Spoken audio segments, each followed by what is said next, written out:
হাজিরিন, আমার সাহেব কিবলা দুনিয়ায় যতদিন ছিলেন বয়ান করেছেন, সব সময় উনার বয়ানের ভাষা ছিল আকীদার ভাষা।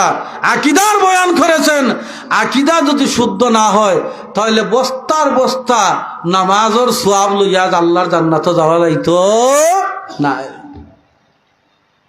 প্রিয় হাজিরিন, টুকটাক দিয়ে একটা কথা আমি বলি। আমার মুর্শিদ কিবলা বলে গিয়েছিলেন, আজকে যারা আমি আপনাদেরকে স্মরণ করাইয়া দিতে চাই, আপনারা যারা, আমি এই বয়ানটা আমার স্বয়ং কান দ্বারা আমি শুনেছি, আল্লাহর ওলিদের জবান থেকে যে কথাগুলা বাড়ায় এটা কিন্তু হাদিসে কুদসি।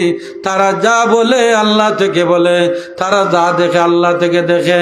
প্রিয় হাজিরিন, মুর্শিদ কিবলা বলেছিলেন, গাইড গাডুরি লইয়া মসজিদে মসজিদে যারা থাকে, এমন একদিনও আসতে পারে ওরা মসজিদের ভিতরে তারা মারামারিও করতে পারে।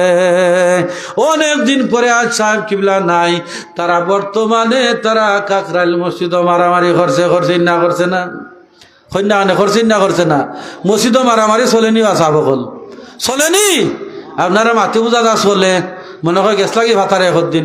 আমার একদিন একজন আমার পরিচিত মানুষ যে সিলেট তারার ইস্তেমা হয়, তো কইছিল হুজুর, কইলাম যাইতাম ওখান তার কিতাখন শুক্রবার আছিল। আমি বললাম ও যাও, ইটা একবার না গেলে কইবা ইটা খামোখা আমরা খালি তারার বিরুদ্ধে মাতি।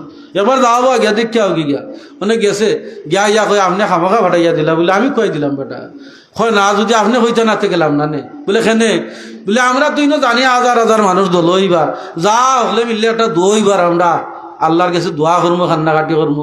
ওনে খালি সালাম হিরানি হয়েছে, খালি খেয়ে খসিল্লা চাইবা নাম লেখানি আরম্ভ হয়েছে। কিওর দোয়ার কিওর কিতার কিওর সুন্নত কিন্তু নাই। হ্যাঁ, আমরা যা বলেছিলাম ধীরে ধীরে তাদের থেকে প্রকাশিত হইতে আছে। আজকে তারা এক পক্ষ কেন সাতপন্থী আর আরেক পক্ষ কেন জুবায়ের পন্থী। আমরাই বলেছিলাম তারা হকের পথে নয়, ওই সাত কান্দলবি হকের পথে নয়। এই সাত কান্দলবি এই ফাজাইলে আমলকে সংস্করণ করে ফাজাইলে আমল থেকে ফাজাইলে দুরূদ তুলে দিয়েছে। তারা নবীর পরিষ্কারভাবে তারা নবীর দুরূদ পড়ে না, নবীর থেকে তারা দূরে রয়েছে। এবং যে সমস্ত নতুন প্রজন্ম তবলিগ জামাতে যাইবে তারা যেন দুরূদের ফজিলত না পড়ে, দুরূদ সম্পর্কে যেন তারা না জানে, সেজন্য ফাজাইলে আমল থেকে তারা দুরূদের চ্যাপ্টারটা তারা তুলে দিয়েছে।